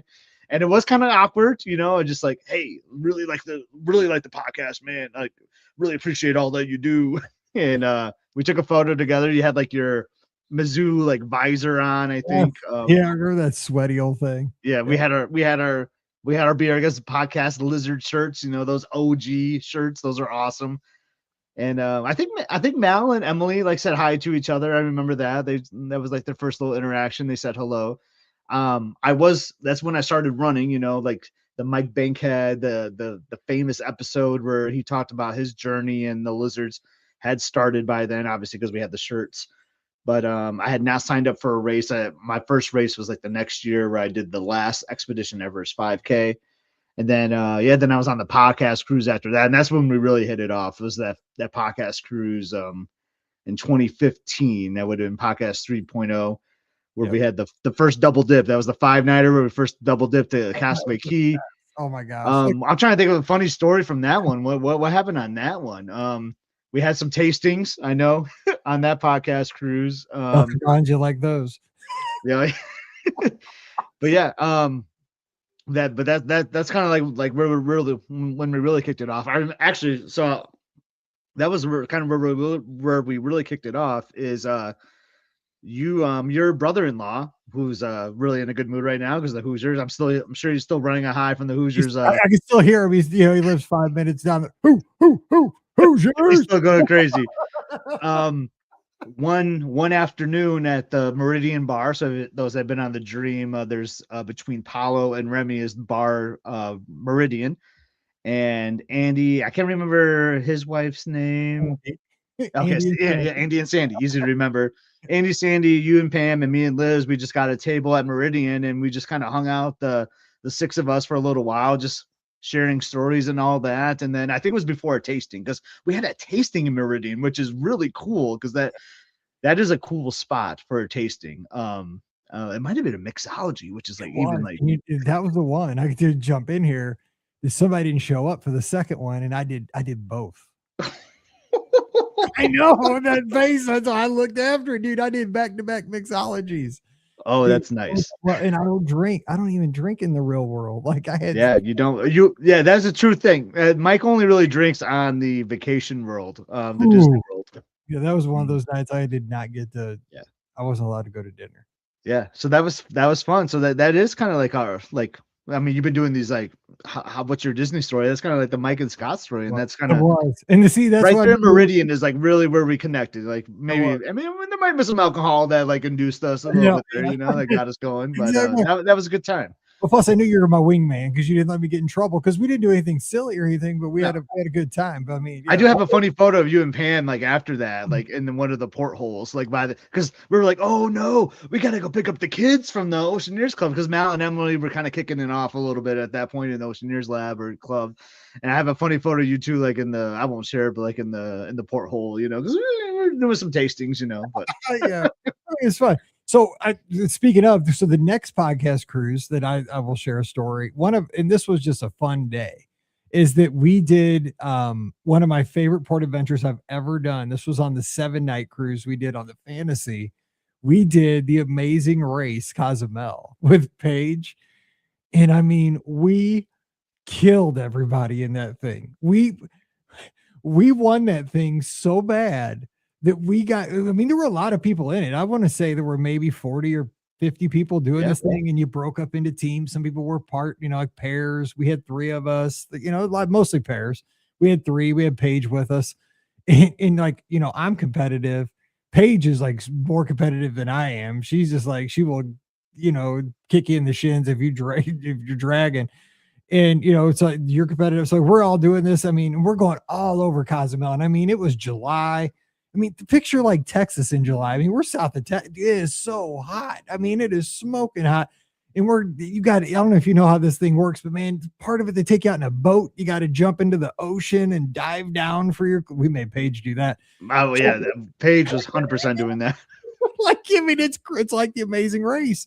Like, you got to dive down and unlock a thing under the water and get the clue, and then you had to go into a museum and like look at the art and solve all these clues from the art. You had to go get a henna tattoo and this other thing. You had to go to a market and like find a certain kind of an egg and crack it, and you get to go to a putt course and like do 3 holes, and on the 3rd hole the chicken would pop out. It's a great excursion, but I mean, we were all over the place. But the thing, we were everywhere. But I just like that was I still remember that day. Like, it was 2017. Like, it was the greatest day because we won by so much. We got back, we ordered a large thing of nachos. I mean, it was the biggest platter of nachos. It could have fed 10 people. We destroyed them. We had margaritas, and the second place team still hadn't come in, and we had eaten that plate of margaritas or drank the margaritas and had the nachos, and the second place team still wasn't back. Oh, you know what's amazing? I told that exact story to my boss this week, and I said the exact thing you said. Like, we won so much, we ate a whole thing of nachos and had a margarita before the second place team showed up. Like, you could have told that exact story the same way I did, because she's thinking about going to Cozumel, and she's like, I don't even know what to do in Cozumel. And I told that exact story. That's so there's funny. not a picture of us with that flag, like that. Oh yeah, I showed her the photo of the finish line. That was just like, it's one of those things like you just don't have days like that in the real, like that's what vacation is. Like, I was with my daughter and like my best friend, and we were just doing nonsense all day. Like, you got a clue, because I love The Amazing Race. It's like my favorite show. And you get open that envelope. Okay, now proceed to we got to find the miniature golf place in Cozumel. Okay, now grab putters and play holes 8, 9, and 10. And oh God, it was so fun. Like, I wish I could go back to that day. We've had some good times, man. That was a good one. It was so fun. I want to think about a Disneyland one. So we had been to Disneyland before you, and you had a great first trip with you and Pam and Mallory, and it was so awesome. And we were so glad to be a part of that, and we let you. I purposely wanted you guys to have that first day without us, but I was like, I'm gonna crash anyway though, because I want to be a part of that. So that was a great first trip, and then the Run Disney races came back. Not all of them, they're like, well, we're gonna do one weekend, and you were like, well, I had to do this, yes. Like I never did an Anaheim race, and I think I talked about this on a recent podcast. Like, my dad came out there, for a day, but then so we got to hang out, like Emily was there, but you introduced us to something. So like, I felt like I kind of introduced you to Disneyland to a certain degree, but then you introduced us to something at Disneyland that still like boggles my mind. And you still talk about like how it boggles your mind. And that's the canoes. And like, because we had never done it. We had been to Disneyland like four times, I guess, maybe 4 trips before you. And we had never done this, and you were like, come on, Like, come on, gardeners, like Liz, Scott, Emily, like I am making you guys do these canoes. Like, how could you have not ever done these canoes? And like, we're like, I don't know, man, it feels kind of weird. Like, how are we just gonna go out into the rivers of America, just like and paddle in these canoes? Like, are you serious, Mike? And like, no, I am serious, and we're going to do it right now. And like, and it was a blast. Like, we had the most fun out there doing those canoes. But I'm with you though. Like, how in 2026 are we still like doing these canoes in the rivers of America? But it's awesome. That's so funny because the day we're recording, which, recording this a little bit ahead of time, I noticed on the fan page for the podcast, the Be Our Guest podcast page, I had posted right when I got back from the Disneyland half. I made like a 5-minute long reel, which if you make a reel that long, it tells you like, this will not be promoted. This is way too long. Like, nobody's going to see it. I'm like, I don't care. It was for me. Like, I just wanted to make like a little video with all my pictures and the little video clip so I could remember it. And I'm just going to share it on our fan page for people to see if they wanted to see. And so a lot of people saw it on our fan page, and somebody that was like, Disneyland local, they're like, I love seeing all your pictures. And the one thing they commented on, they said, is it Disneyland local? I love that you guys rode the canoes, because there's a picture of like me and Sean and his wife riding the canoes, like with the oars, like we took. And I think I've unofficially become like the canoe guy. Like, you're the spokesperson for the canoe. Yes, because I took Sean on the canoes for the first time. I took you, and I took Buck. Like Jonathan Buck on the canoes for the first time. From Minnesota, I said, like, I don't know how I fell into this, but maybe it's because I'm from Missouri. Maybe it's like a little Mark Twain in me or something. It's like the petrified tree for me is like the canoes. Yeah. And I took, dude, we almost got out of there without taking a petrified tree pic. And like the last night we were walking past it, it was my last night in the park. I'm like, dude, Sean, stop. He's like, what? I'm like, dude, that tree selfie. I'm like, this is for Scott. It was like, I was walking out of the park. I'm like, dude, I almost didn't take a picture with the petrified tree. Like, I have to do this. He's like, okay, what? I'm like, must. Yeah. It's like taking the hoop-de-doo photo, like in the restroom there. Yes. Oh God, we have stories there too. Yeah, but you're exactly right. I mean, the fact that you can still go out on a canoe, and that they have workers there that, they paddle, they wear the moccasins, they paddle it. That's a tough job, because like you got to worry about like not tipping that thing, I mean, the Mark Twain's coming. I mean, it's out there too. Like you're not the only thing out there. It's and the day I was out there, the sailing ship Columbia was going. There were 3 different things. It was the canoe, Mark Twain, and the sailing ship Columbia all going on that river at the same time. It was crazy. It's wild. It makes you hot. It's 2 ladies in front of us, because I was sitting in the 4th seat. His wife was sitting in the 3rd seat. The 2 people in front of us were not paddling. Oh no. Bugs. I mean, be a team player. Anyway. All right, so so what about another story? Because you got all the pictures pulled up. I was just thinking of one of this past year on the podcast cruise. You and I had a private moment, just the 2 of us. Easy, which I thought was great. And with us, it's usually silly laughs, and it was silly laughs, but it was a nice moment though. It was on the new island for Lookouts, so it was the new to us, new to us island, and we wanted to go see the lighthouse. So yes, there were some good laughs because we got lost, as we do, right? I mean, I feel like we're pretty good with directions. I mean, I think our wives are better at it. We would have had not gotten lost if we had the wives with us, but we went backstage at Lookout. I think we talked about it a little bit on the podcast, but I'll get to the video at some point when I edit it. Maybe it's already out right now. Who knows?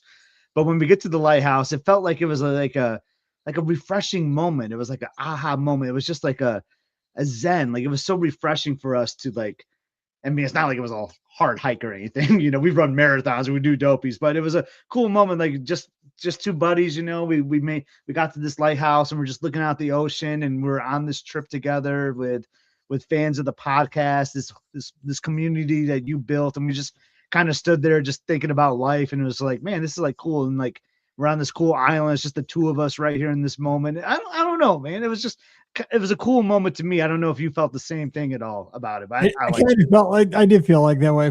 We did get way lost. Like we did. I mean, the funny part happened first. We got lost. And I wonder how many other people get lost. Like, let us know on in the clubhouse or on the social media. Let us on the podcast Facebook page. Let us know, because like we got way lost. Like we were way backstage, and we're like, dude, where's the ocean? Like, and where's the lighthouse? I want to see this old. I know it's probably not big because before we left, I read about it.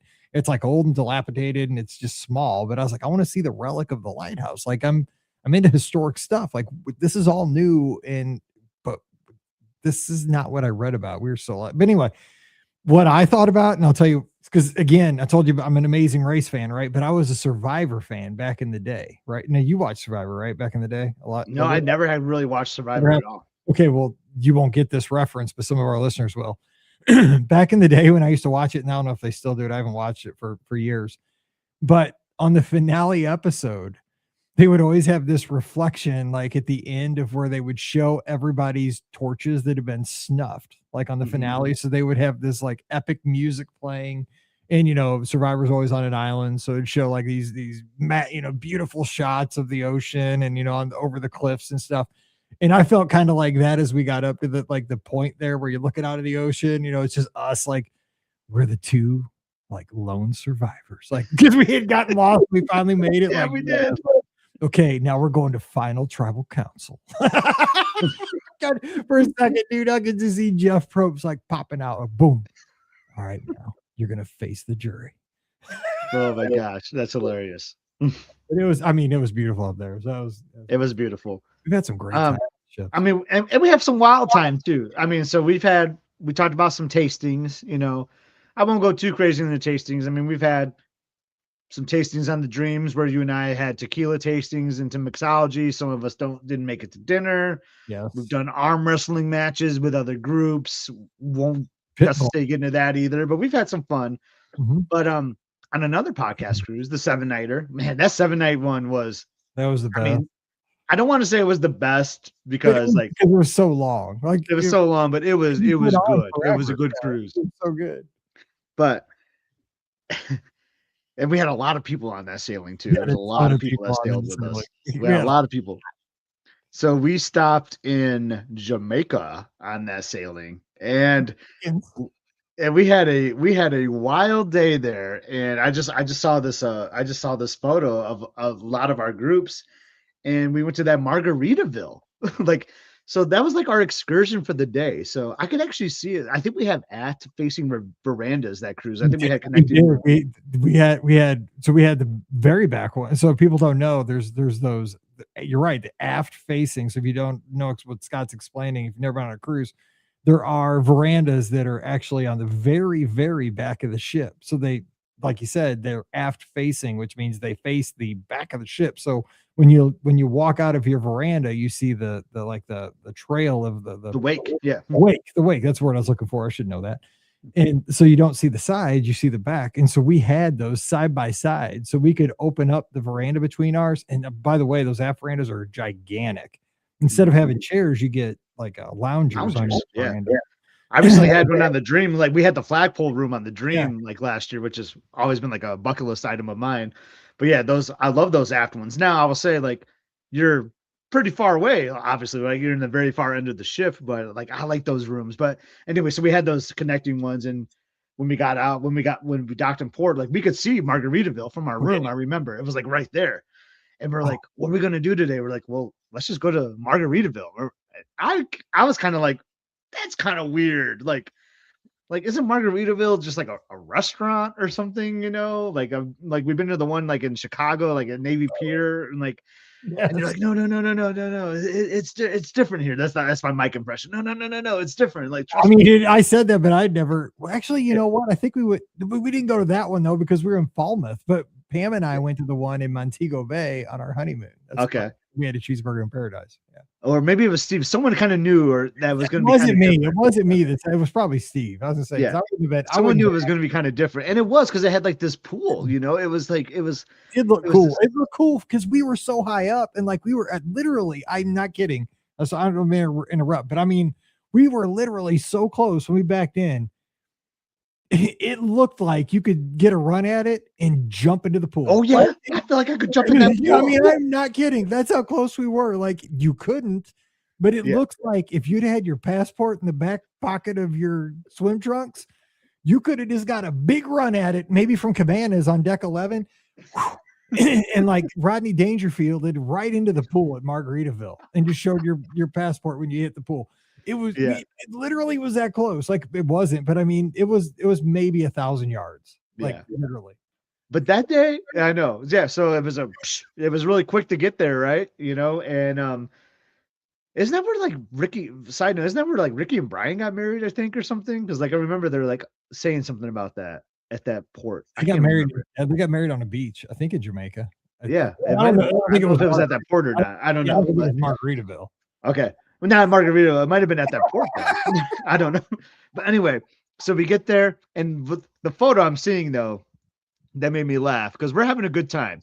Dude, there's a lot of pictures I do not want to talk about from that day. But we're in this pool, but we ordered these drinks, but they were in a clock because it's 5 o'clock somewhere. Yeah. So I still have the clock. It's not in this room I'm in right now. I still have the clock. I'm sure you do too. Yeah, but the clock say 5 o'clock everywhere. And it's just this, and we would just get these huge, and they were refillable. So you would just get it refilled all day, and it would just like, and it was strawberry daiquiris. Like I don't even know what they were filling in them, but like they were just massive. And like I had one, Liz had one. We all had one, and we just hung out in this pool for like 4 or 5 hours or something crazy. And like remember like the bass player from REO Speedwagon was in the pool. We got a photo with him. I mean, I was dogging on this excursion. I was like, or excursion in quotes. I'm like, are you serious? We're gonna hang out at a Margaritaville? Like we're in Jamaica. This is what we're gonna do. And it was so much fun. The cruise entertainment guy Dino like stopped by our table, you know, because we got like some nachos or something at one point. It was wild. It was a wild day, but man, it was so much fun. That was one of the funnest memories. Picture up for the people watching the video. Can you pop it up here real quick? I can pop one open. Yeah. Hold on. Be careful. But the one from the pool. I know the one there's a lot of pictures. I mean, do you want with all the groups? There's like you, me, and Steve. Picture that we took with all of us with our clocks, but the big group picture. Show that one. Show that one. The big group. Yes, the big group, because that one. Okay. Yes, that one would be good for this. But I will say yes, and it goes back to what Scott was saying on the previous show. Is that Dino, who was the bingo guy, I think, or was he the adult activities guy? I can't remember, but we had gotten to know him really well throughout the cruise, and he came to check. There it is. He came to check on us, and he was 50-50 on, you know, he wanted to make sure we made it back to the ship that we would be sailing with him when we left Jamaica. But yeah, we were just it was a great port excursion, but it's a great day. Those things were canteens with margaritas in them. And I mean, it was a swim up bar. You didn't have to leave, but it was just it was fun. It was a fun day. It was a fun cruise. I mean that was the same cruise as the Cozumel excursion you just talked about. That was the same cruise that got hypnotized. In Evolution. I forgot about that. Not Evolution. That was the fantasy. So that would have been the Tube. Oh man, you got hypnotized so hard, dude. You were having a baby. That might have been the time in my life I laughed the hardest. I am not kidding, because I took so many pictures from that, but I wish I could find it. But oh my gosh, like I remember. Well, I have them. Like Steve took video. I have the whole thing on video in my Google Photos. Yes, because that hypnotist that was on that cruise was so good. And I'm not kidding. Like, you know, Scott got up there and he got hypnotized, and Scott was rolling like he was driving a car in the 90s. And then like he was having a baby, and like somebody was helping him have the baby, like some other dude. It was just, oh my God. I mean, you got hypnotized later that cruise too. Like Darth Vader chasing you or something. Yeah. The Darth Vader thing, but it wasn't like you, man. I seriously thought I was going to crack a rib. And then Mallory was yelling at me. She's like, "Dad, stop laughing so loud." I'm like, dude, I can't. My boy's up there, dude. He's having a baby. I don't know if it's a boy or a girl, but man, it's a big baby. He's dying. Like, look at him. It's killing him. Like, he's in pain. It was the wildest. Oh my God. I just remember someone told me afterwards, it might have been Steve, like I had the name of the baby, and Steve told me afterwards, he's like, I was just praying that you weren't going to say like some ex-girlfriend's name. Oh my gosh. Oh wait, so we've also run Dopey together. We've done that. So many Run Disney memories. We've done costumes where we were the Toy Story character. I mean, we shared that story a bunch of times where we walked into the Swan and Dolphin, but I mean, that year we did Dopey though with Paige. I mean, that was funny because like we got to. I mean, you talk about Dopey. We got to experience all the emotions. We were grumpy at one point. We were 100%. sleepy at one point. Like, I mean, I got to deal with you and Paige going back and forth. You know, arguing a little bit. You know, but you know we got there. You know, we got it done. That's So, fun. You know, I think it's it it's is cool fun. to go through something like that with the people that you love. You know, like your friends and all that, and your family. Just to Yeah, because it's a and bonding. I just can't hang with you anymore. You know, so we don't do those races anymore. It's funny. I found the last race we did together. I found a finish line photo of us. It was it was the 5K in 2020. We did and we both finished with like doing the Heisman photo, like pose or whatever. It was kind Yeah, of funny yeah, I remember that one. Yeah, that was a good one. That was because awesome. that was the day I might have gotten Disney jail for Rise of the Resistance later that day, but no, Oh I didn't yeah, actually get in Disney jail, people. it's But close. Yeah, that was a mess. I remember that story too. We're not telling that one. Yeah. So I'm trying to think yeah, what else. but yeah, we did so many. I mean, so I'll never forget my first marathon though. Like I'm sure we shared a story, but I'll share it again. Is it was your first Dopey? It was my first full, and we're at Olivia's that night. We tried to go to boat rides. You know, Yes. we were talking about it in the Discord. I was saying how I never been to boat rides. We tried to go to boat rides one We did night, try. but they were 45-minute wait or something, and I was staying at Old Key West. I was like, well, guys, I got us on the wait list here and they can get us on the patio. And it was perfect. We had private dining on the patio at Olivia's the night before the full marathon. And I just remember you said, hey Scott, I mean, we're still getting to know each other. I mean, we knew each other from Wine and Dine, the podcast cruise the year before, but I was nervous. Like, man, my first full marathon. Like, I had been up every morning cheering. I had jokingly said I should have just ran Dopey that year because like Yep. I cheered every race that morning that year. So I should have just did it because I was up every morning. And let me But I just was stop getting there nervous. because and let me just say that, and that is who Scott is. Like Scott will be there for you, like and cheer for you and advocate for you and be in your corner. I just gotta say that about you because you are my like my best bud, man, and that is one of the best character traits that you have is that you are there for your friends all the time. So I gotta say that. Well, I appreciate it. Oh, I thank you for that. I Go ahead. appreciate it. I appreciated that. Go ahead. Well, the same goes to you because this is where I was getting at because I was very nervous about the full marathon, and he's like, hey, you know what, Scott, we're gonna run tomorrow together. I was like, what are you saying? Like you're way faster than me. Like you're in corral E and I'm in G or H. Like this is back when the corrals like went to like S or something. Remember, like they were like crazy back then. Because that was back when you had to walk the 10 miles before the race started. Too. Exactly. I was like, what do you mean? Like, we're gonna run it tomorrow? You're like, no, like because you did the full the year before. You're like, I know the course, you know, like I'll tell you like what's happening beforehand, you know, and we'll just go out. This is when I was faster too, so I wasn't gonna like slow you down too much. And you were kind of doing like How was it? Galloway a little bit too. You were doing walk. Still Galloway. And yeah.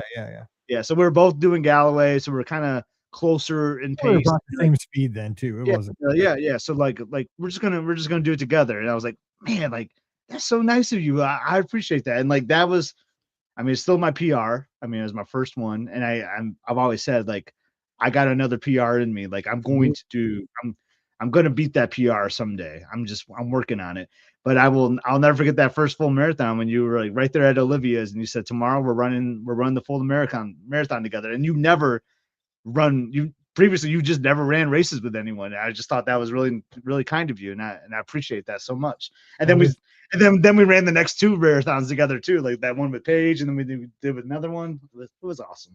and I mean, I'm glad we did because I mean, look at all the great pictures we have together. You Oh, know, because I treasure those pictures. Like we've crossed finish lines. Remember, like the one time that we got to cross the finish line with was Chipperdale.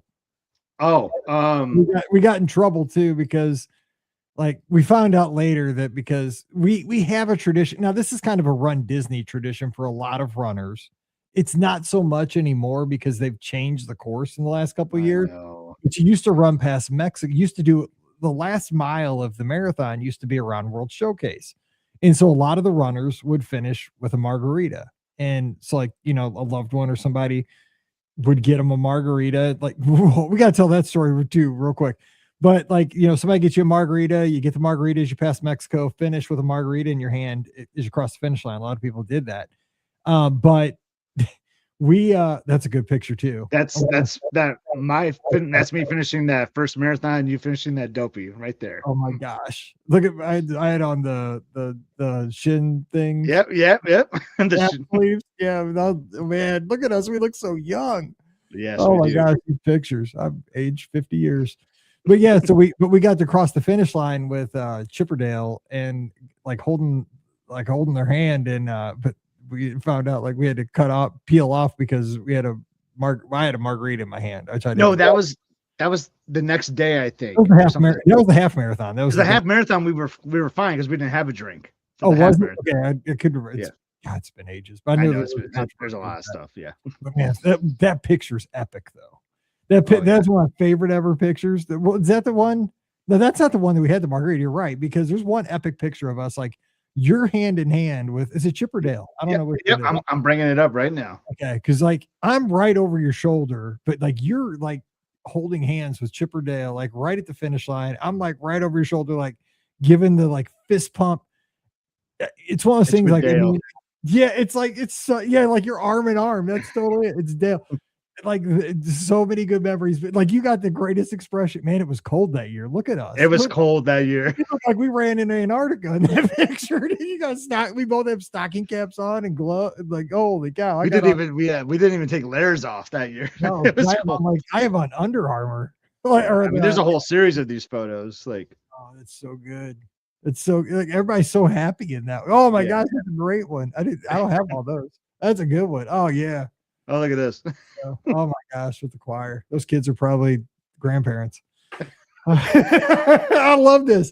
Okay, so what was the story I was going to say about I just said one that I was going to go back to. Was it Team Margarita where I bought like $1,000 worth of margaritas one year? The year you said you weren't going to run, you came down, and I came down. It was 2019. So okay, tell that story real quick because we're almost we're way out of time. But go ahead, wrap up with that story because we can do this again. I don't know if people are going to like this show or not, but we had to record ahead of time. So so one last Run Disney race. So one year I did not run. I took the full off one year, and you're on a streak, so you weren't taking them off, and I was like, dang, I'm kind of missing out. I'm kind of missing it.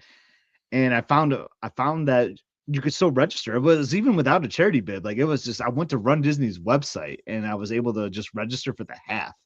I was like, this is how Scott does things. They're like, I'm not trained, but whatever. I can knock out a half. And remember, I almost upgraded to Goofy, like at the expo.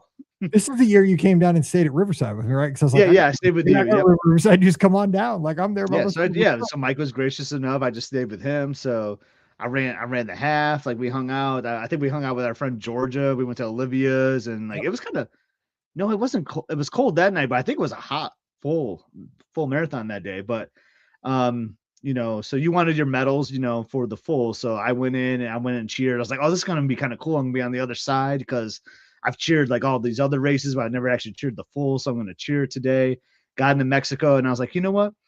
This is kind of cool. Like I'm going to buy margaritas today for the Lizards. Insane. This was so crazy. So like, so I got right where the counter service, the cantina is or whatever, in Mexico, right when they opened.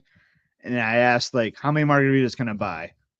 And it might've been like 5 or 6 or something. And I was like, all right, give me 6 frozen margaritas. Cause I thought frozen might've been better for melting purposes. Cause it was starting to get kind of warm. Yeah. So I just got 6 of them and I was like, where am I going to put these things? So I kind of stationed up on this trash bin. And so people know, like you're right across from where the margarita stand is now on the other side of the can. Yeah, I'm on the other side of the margarita. Actually, that margarita stand was just open now because I have a story about that later on this day too. So got 6 margaritas, boom, I got them there, and ready to go. And this is the day I met Neil Hurd, also Lizard. He was just cheering, and then he saw like my Be Our Guest shirt and he was like, hey, like you're a Lizard? I'm like, yeah. Like, hey, nice to meet you, Neil. Like ended up going to his wedding. We're good friends now. And he was like, what are you doing here? I'm like, buying some margaritas. like for the Lizards. So he got in on it too. Dave Lawrence, a great friend of ours, is on the last podcast cruise. He sailed us a bunch of time. He ended up getting on it too. And so they bought a couple rounds, but And then so we just started handing them out to lizards, you know. But the problem was it was getting so hot, these margaritas started melting quickly. So, and I couldn't time it right. So we just started handing them out to anyone that wanted them. So we were just like, boom, boom, boom. You guys want a margarita? Here you go. And then because I had finished and come back in, and like, and so my biggest concern was making sure you had one. Well, I had one, right? I got mine, right? So I got mine when I went by, and like finished the race, got my medals, and came back in because I'm like, you're having way more fun than anybody. So like, I was having a blast, dude. I was like, so I hustled, went through the finish line, got my medals, the box. You know, I was like, dude, quick picture. Boom, but I was back in. Then I was like in on it because I wanted to hand them out with you, dude. Because wasn't it fun? Yeah, it was. That was way more fun than the race. Was what it was so much fun. I actually at one point off the course, Dave was jumping out there cheering people in the middle of the course, like, Dave, get off the course. At one point, I had to switch credit cards because they blocked my credit card because I was making the same purchase for the same exact money at the same location so many times in a row. I had to switch up. I was like using my Amex, and then it got blocked, so I had to switch to like my Southwest Visa because I was making so many purchases. Oh my god! Like I think they called Elizabeth. She's like, Scott, what are you doing? Like I just got a call from American Express. I'm like, I'm buying margaritas. Don't worry about it. But it was like the most. I mean, I still to this day, that's one of my favorite because. Like the thing was like, is they were like, we kept saying like the margaritas are dying, you know, because like, so we had to start handing them out, but I wanted to make sure that we had one for the lizard. So like, I wasn't ever going to have an empty tray of margaritas at any time. So we would offer them to like, you know, people coming by that, you know, like, and so they'd be like, what? I mean, because think about that. Like, when's a stranger going to offer you you know, 10 back then? It's probably some people would take it, which I don't blame them, right? Exactly. I mean, some people were gladly taking them. You know I'll never forget this one girl like took one and she was like, "Are you sure? Like I can have this?" I'm like, "Yeah, just have it. You're about to become a marathon baby. Woohoo! Come on, take it." And then someone tagged me in a Facebook post like the next day. It was from this like Run Disney Run group or whatever, and it said, "I just want to thank the random stranger." Like I didn't want to trust him, but he had a half marathon medal on, so he seemed like a legit Run Disney runner, which I was wearing a half marathon medal on. And I just want to thank him. He was in Mexico and he handed me a margarita, and I love this finish line photo. And it was her like with a marathon. Like it was like, oh my god, that was me. Yeah, it was just like because it back and again when it finished in World Showcase, they played like this party music, this real uplifting party music so loud. And if you were in there, like it was playing for hours around World Showcase. And by this point, the park was open. So there was just this huge party atmosphere of like regular guests that were cheering on the marathoners. The marathoners are steady flowing through World Showcase and everybody's cheering the marathoners. The marathoners know they're going to make it by Mexico, by World Showcase. They're all like, you know, giving the energy back. And, you know, people are buying margaritas for strangers. People are buying them for themselves. I mean, it is just a celebration going on. It was just, and you were just hooking everybody up. I mean, it was just. I think you got involved too. You were handing them out, and like, then I started. I was eating chips and guac. Yeah, then I started adding chips and guac to the order too. Like we gotta start eating. Dude, I was just. Hold on. Oh my gosh, it was just that was one of the best days. Like, I think the best of that day was when I finished and got up with you and like just cheering everybody and just seeing everybody come in. It was so good. It was one of the best days. It was the best. So many good stories. We're way long, but man, I know today's show is so weird, but I hope everybody maybe got a laugh. And I think people did. I mean, like we're just hanging out, you know, like getting some episodes done. It's a weird show. We won't do. There's the tray. Yes, I mean, there's like, here, you're a marathoner. Congratulations. Cheers. That's one of many trays. Many. Oh my gosh, we had guacamole all over ourselves. It was a wild day. All right, so we are going to jump out of here, but we'll be back on Friday with another great pie. Oh, that is a classic picture. Dave over my shoulder and me and you. Oh my gosh, that was the best. So blessed to have great friends like we do. We have Scott, we have the best friends because of the show. We do. That's the whole bottom line from this whole thing is think about the friends we have because of this. Yeah, and there's Dave right in the middle of the marathon course. Exactly. I mean, he's like a pylon out there. Yeah. We're you know, like in football, they have like the get back coach. Like it's weird. Yeah. Anyway. Oh, we're having so much fun today. Oh my gosh. All right. So we got to jump out of here. Don't forget, hopefully Pam will sponsor this show over at the Magic for Less Travel. We'd love to help you plan your next Disney vacation for no additional cost to you. So check out all the details today over at themagicforless.com. Please also use our Amazon affiliate link. It's beourguestpodcast.com/Amazon. Those clicks really help us out with all those purchases. So please use it as often as you can. And if you don't mind, become a patron of the show. Just $5 a month. It's like a cup of coffee a month. And when you do that, you get a bonus show called Mike in the Midwest. Thanks to everybody who does that already. I appreciate you guys so very much. And if you can, please join us and get that bonus show called Mike in the Midwest again over at patreon.com/BeOurGuestPodcast. You can give me a follow on social media at BeOurGuestMike. That's on Instagram, X.com, and Threads.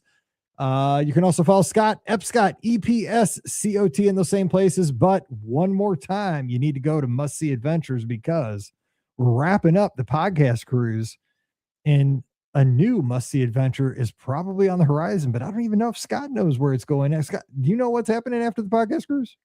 I mean, I think we're still in the podcast cruise, but I mean, we're going to spend a couple more days at Walt Disney World after that too. But then I think it's going to be another cruise series after that, like doing the Disney Dream. Like I'm trying to showcase all the different types of ships there are right now because like I got cruise fever right now.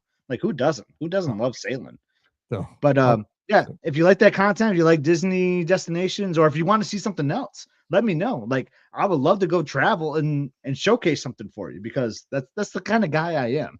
so go check out Must See Adventures. We love to share and our fun family vacations. Go check it out. That's right. And come over to the clubhouse because you can see all the adventures that Scott was just on in our channel that says live from the Disney destinations. All those pictures and updates will be right there. And we talk Disney and life all the time there in real time. Join us. It's free. It's fun for everybody. beourguestpodcast.com/clubhouse.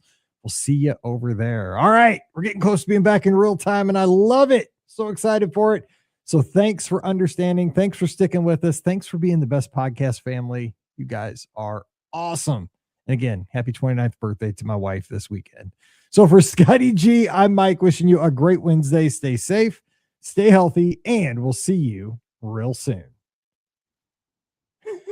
Boom. Those are some crazy stories.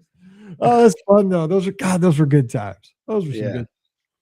I mean, that was like the most fun marathon for me. I mean, I didn't run it, but man, handing out those margaritas. That was so fun. I remember just standing there. I just remember like Dave just kept going on the course. Like, Dave, Dave, get back. Dave, get back. There's something about just like handing a stranger a margarita. Isn't that fun? And for some, that was like the most party atmosphere I'd ever seen at a marathon. I don't know whether it was the weather, I don't know what year was that? Was it 2019? It was 2019. 19. Yeah. Yeah. It was warm. It was a warm one. I remember. Everybody was happy. Like it was just like, it was such, maybe it's because we were right there in Mexico. I don't know. Like it was just everybody coming by, man. It was like a party. Yeah. I loved it. Man, so good. I mean, that picture, like I'm as happy as a clam in that picture. Like, you are. I mean, you got a chip and guac. I mean, and a margarita. I got a margarita, some chips and guac. You're right. I just finished a marathon, so that's pretty good. Okay, well, I'm going to edit these bad boys up and maybe get. Oh, sounds good. All right, I'm sure I'll talk to you this weekend. I know I'll talk to you before. I'll talk to you before all that junk.